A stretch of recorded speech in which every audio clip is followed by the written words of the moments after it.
growing up, I was always asked this question: what do you want to do when you grow up? What is your dream job? We were always told that we can have jobs. No one told us that we can actually create them. And that's something that, for me, I had to actually find out on my own. And it was while working for a corporate, sitting in an auditorium full of other teaching staff, most of which were ladies. And then there was a guy taking the stage and hurling threats at us and telling us that if we didn't like the horrifying way they were treating us, well, the market was oversaturated with teachers, with employees who would jump at it. And that's when I was like, I took notice of the horror on everyone's faces, on the silence that had befell the room, and then on the quietness. Every rebellious voice grew fainter and fainter. And that's when I realized I don't want to work for someone like that. In fact, I actually want to be my own boss. Well, I didn't know anything about being my own boss because, again, I was not taught how to be my own boss or how to be someone who owns their own business and who gives and caters to other people's needs. And when I told everyone, including myself, that, I'm out, I don't want to have this job anymore, I remember also the look on their faces, because no one dared say anything to me. It was a mixture of shock, terror, panic, doubt, and also pity. I was like, what are you going to do? And probably for a very long time in my life, I said, I don't know, but I will figure it out. And the not knowing part did last for some time, because I don't want to over-romanticize the whole thing. I was just sitting, I walked, and then there was a tree, and then I had a light bulb going on. Like that. It took some time of not knowing, of definitely having doubt. I was not certain. I was not ready for it. And when people asked me, what are you going to do next? I just kept saying, I don't know, but I will figure it out. Because here's the thing. Yes, I was not taught these things, but I knew that I could spend some time learning. I spent the time, actually, and I did some learning. I did some searching. I did some self-rediscovery, and I reconnected with my real old dreams. And that's when I started turning things around. I'm someone who's worked in Saudi Arabia for some time, and Saudi, just like UAE, they are following in they're doing so much for women. But then the girls I was teaching at that point, I asked them the question, what is your dream? And out of 30 students, most of them said, well, why dream? It is pointless to dream because, the greatest thing we could do is become a cashier in someone else's company. It's like, no. And I took them to the college's Wall of Fame, where portraits of these beautiful, talented Saudi ladies hang there. And they have done amazing things in every domain of life you can imagine. Just look at them. They were raised in families just like us. They went to the same universities. They lived in the same society. The only difference is that they didn't settle. They didn't take no for an answer. They still went for it despite all of those hurdles in their ways. And they made it happen. And instead of hearing, yes, miss, we can do it, I usually get, but it's too late. It's like, no, love, it's never too late to dream. Dreams, goals don't have deadlines. They don't have expiration dates. Take it from me. I spent years of my life running from one education to the other, from one job to the other. And then one day I had that snap and I thought, okay, no, I actually can do things myself. And as I introduced myself, it's been a year since I created Better Ever After. And we are catering now for customers from more than 7 countries around the world. We have speaking engagement. We do consulting, coaching.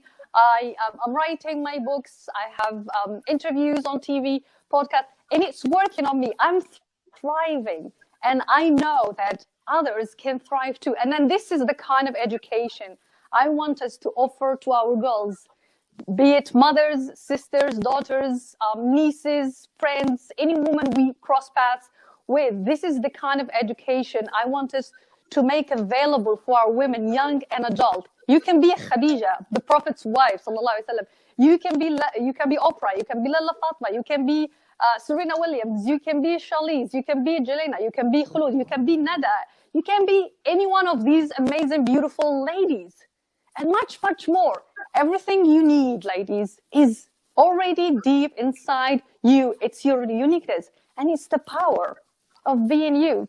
Like, that's something no one can match or no one can take away from you. Thank you. This has been my piece. I hope it has lightened up your path, and it would probably lead you down the path of a better ever after of your own as well.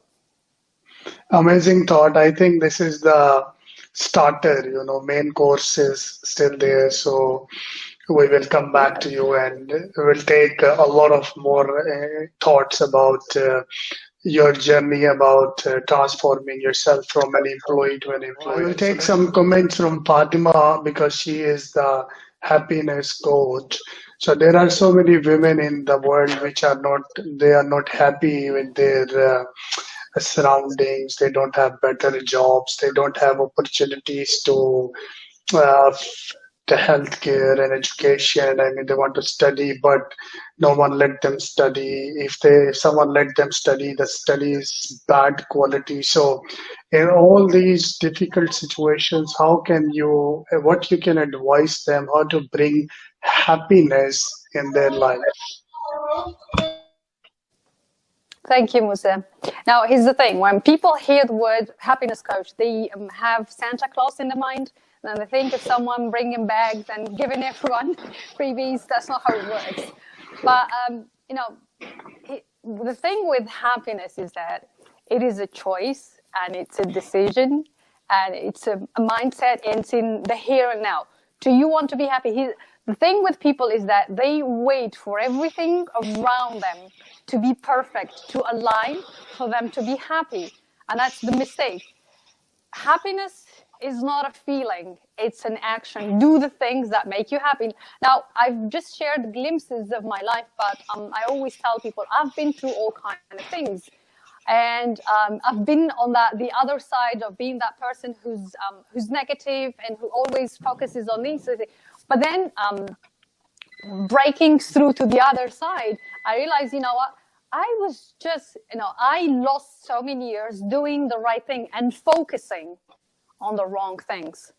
So the first thing is shift your focus, ladies. Shift your focus from the things that you don't have yet to the things that you already have, the things that gratitude has a matchless power. Be grateful for what you already have. And then again, what is it that you, now, you've just said that people that, the women who are going through tough times, who have bad education, you can always do something about it.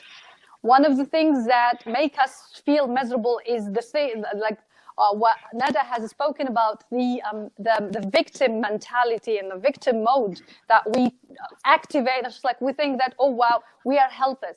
You always have a choice. You always have a choice between this and that, between the positive and the negative. You can choose to be happy.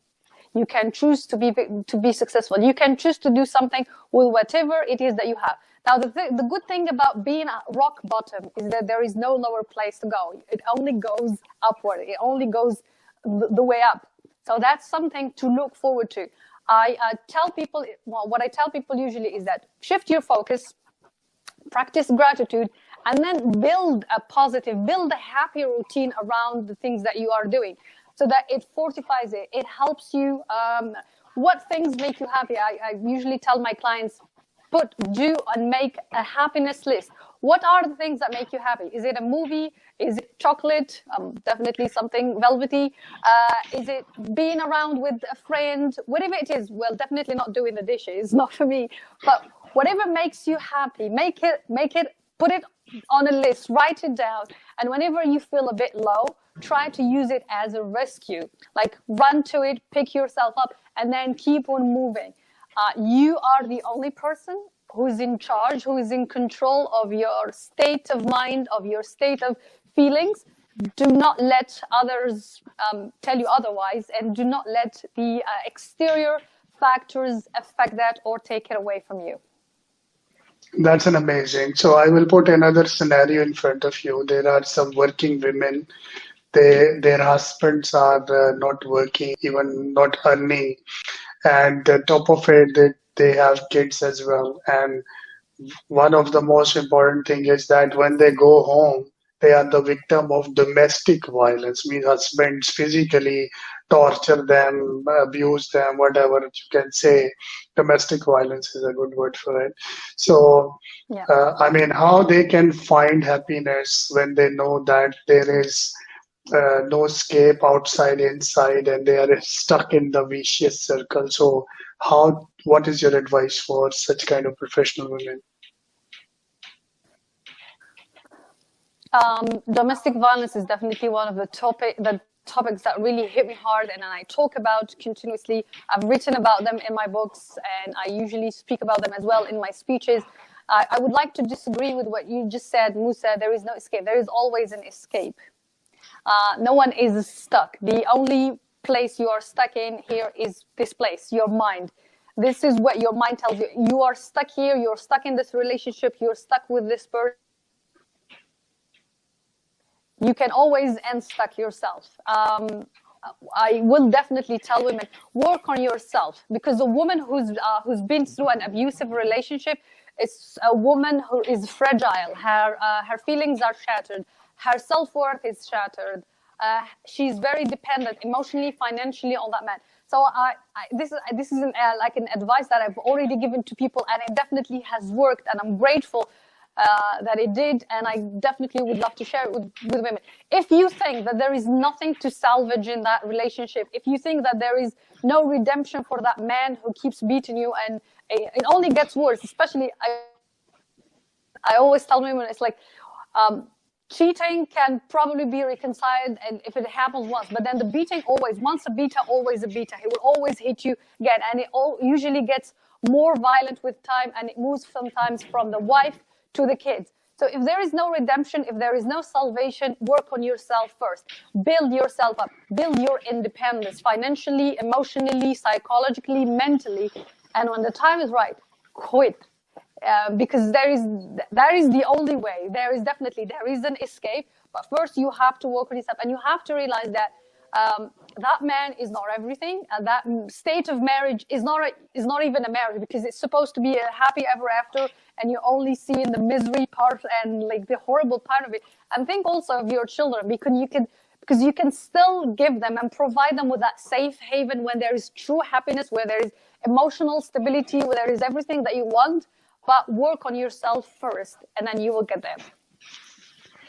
That's an amazing suggestion to the woman who is the victim of domestic violence. I'm sure that there are a lot of issues and cases I personally feel is increasing. You might know that in COVID-19, domestic violence in different countries has increased to a very high level. And the reason is, of course, you're sitting at home, you're doing nothing, and the financial stress and relation issues are getting all mixed together and increase in domestic violence. Fatma, what are your closing remarks of the day? If I want to leave you with one golden nugget, it would be to invest in yourself all the time. Being here today is already an investment, but keep on doing it. This is the one assured way towards always evolving, always growing. And then that's the only thing that we can do. If we stop growing, basically we die, even if we are still moving and breathing on this. So always invest in yourself through these events.